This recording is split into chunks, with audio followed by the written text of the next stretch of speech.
A'udzu billahi minasyaitonir rajim. Bismillahirrahmanirrahim. Assalamualaikum warahmatullahi wabarakatuh.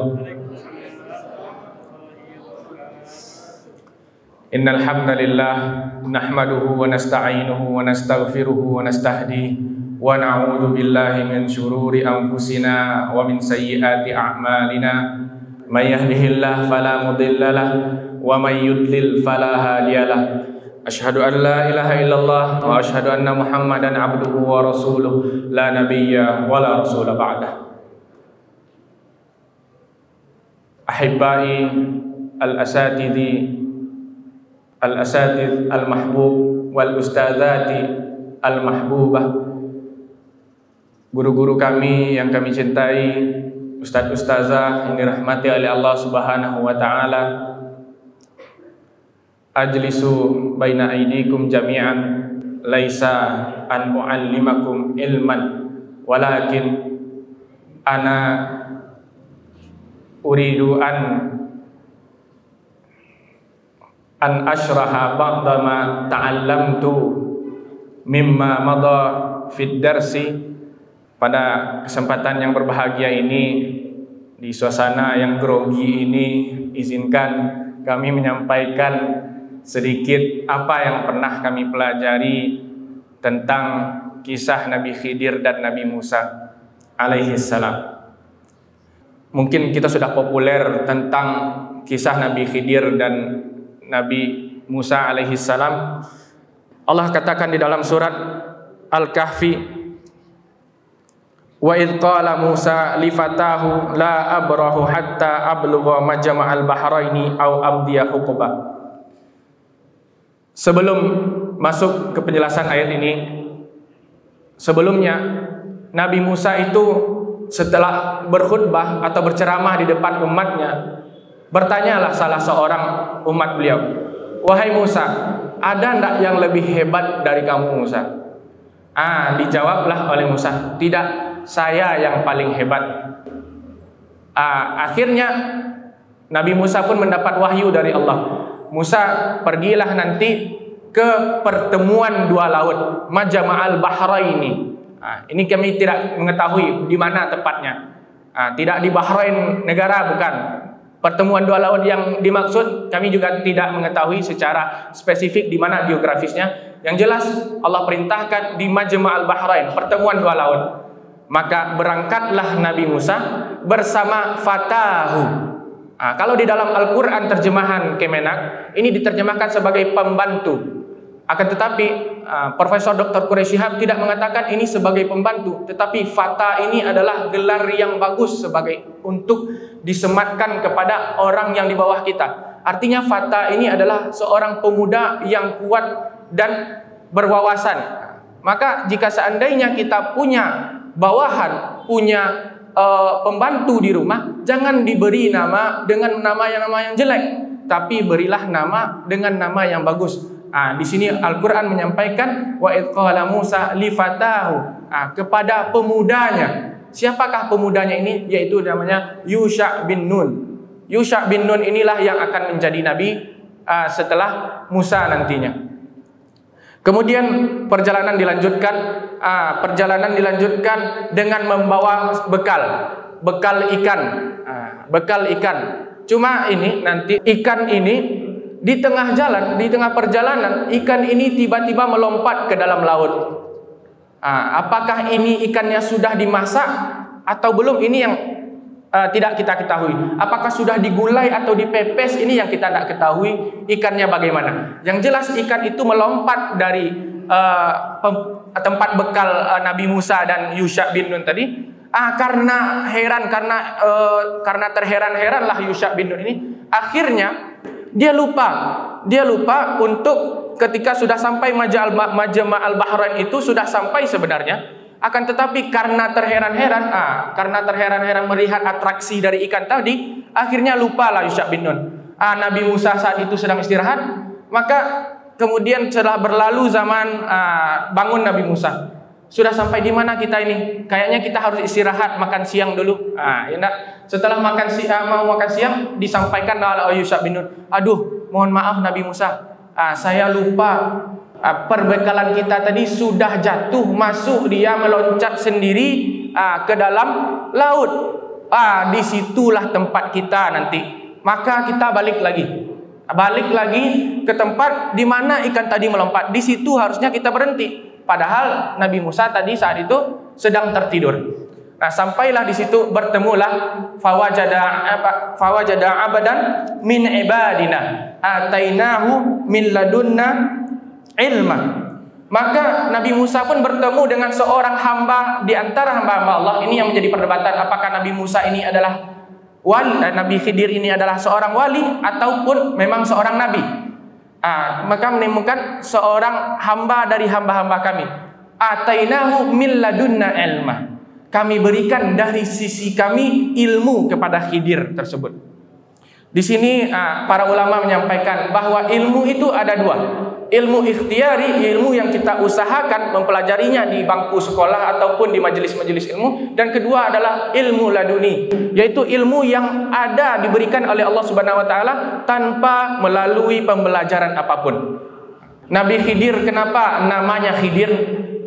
Ulama mengatakan bahwa Khidir ini diambil dari kata khadara atau hijau.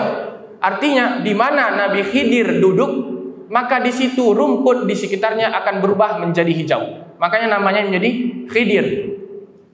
Kemudian apa kata Nabi Musa setelah beliau bertemu dengan Nabi Khidir? Qala lahu Musa, hal attabi'uka ala an tu'allimani mimma 'allimta rusyda. Wahai Khidir, boleh enggak saya ikuti kamu? Nah, bukan ata'allam yang diungkapkan itu, tapi an attabi'uka. Saya boleh enggak ngikut kamu agar kamu ajarkan saya. Artinya di sini murid adalah orang yang akan diikuti oleh gurunya. Ini pelajaran yang penting tentu untuk kami yang muda ini, ustaz-ustazah, bahwa kita akan ditiru oleh anak-anak.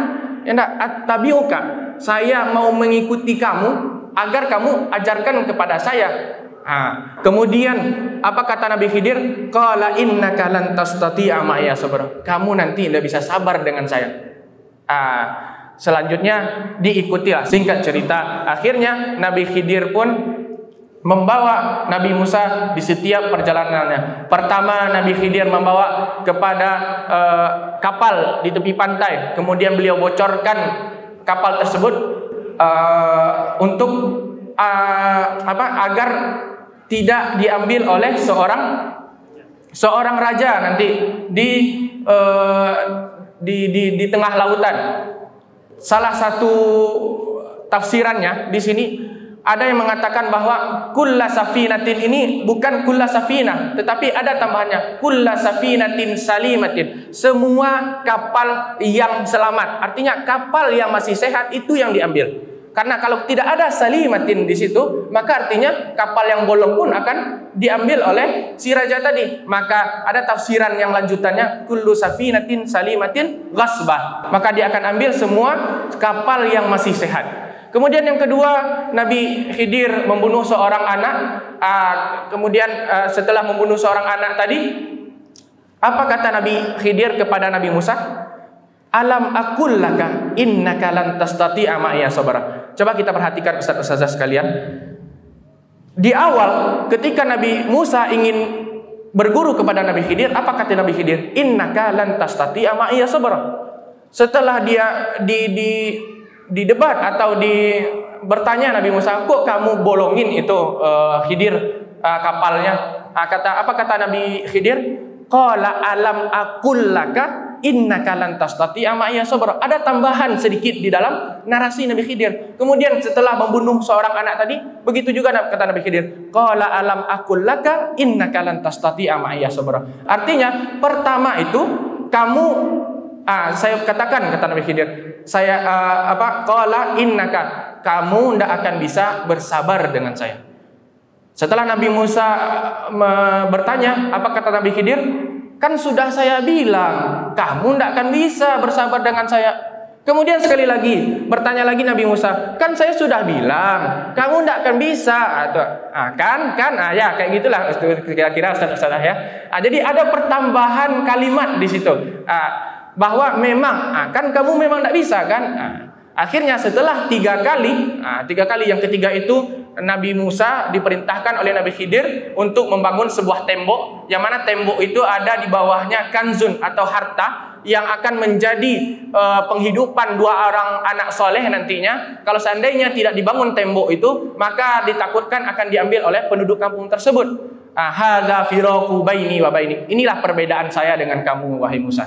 Sa'unabbi'uka bita'wili ma lam tastati' alaihi sabra. Dijelaskanlah oleh Nabi Khidir kepada Nabi Musa apa saja alasan-alasannya tadi yang sudah kita sampaikan. Nah, terakhir Ustazah, apa kata Nabi Khidir dalam ungkapannya? Hadza ta'wilu zalika ta'wilu ma lam tasti' alaihi sabra. Sebelumnya apa kata Nabi Khidir? Innaka lan tastati'a. Memakai dalam sarafnya itu di bab istif'al, istata'a yastati'u. Kemudian ketika sudah dijelaskan 3 buah tadi, penjelasan kenapa ini, kenapa itu, kenapa ini, akhirnya apa kata Nabi Khidir? Dzalika ta'wilu ma lam tasti'.